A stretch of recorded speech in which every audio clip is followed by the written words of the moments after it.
Hi, welcome to what lies ahead in next week's soaps. David Essex in EastEnders, that'll be the day. But wait, it's true. An inspired bit of casting sees the 70s pop star arrive as Michael's dad, Eddie. But Michael recoils from his dad when he sees him and refuses to speak to him. Not more family tension in the square. Alfie tells Kat that his Uncle Eddie has turned up and she's immediately worried how Tommy's granddad will affect their lives in the square. Roxy worries about Michael's bad reaction to Eddie and tries to build bridges. Unfortunately, it's like one of those rope bridges in I'm a Celebrity. Roxy pushes Michael to tell her why they're estranged and gets a shocking revelation. But Eddie offers his side of the story. Michael's mum committed suicide. After Yusuf pulled a beauty on Masood last week, Afi has banned Maz from the wedding. But Tam isn't happy and goes behind her back to get him involved. Meanwhile, Phil sees Rainey again at his support group but doesn't mention it to Shirley, who's offered all her support while he's going to AA. Is his resolve about to crack when he sees her visiting her dealer? Next, we're in Corrie. Fiz is traumatised when she recovers in hospital. Her husband's dead, her baby is ill, and the police question her about Joy's death and the inheritance.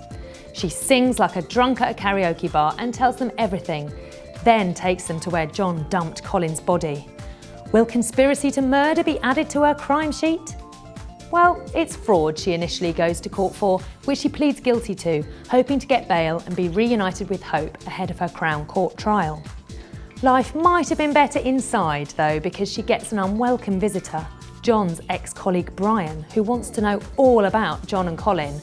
Then Julie arrives to compound the nightmare. Becky is broken as Steve tries to salvage the Mackie D's from their trail of destruction. She's shocked when she finds Tracy playing his supportive ex. Steve begs Becky to make a go of their marriage and she says yes, but only if they move away. Then Tracy plays her trump card. She'll let him have access to Amy. Meanwhile, Sheen prepares to move to Leeds and Graham's crushed. Tina wants to know why she's leaving for a waitressing job, but they refuse to tell the truth. Tina keeps pushing him though, and finally he tells her he's in love with Sheen.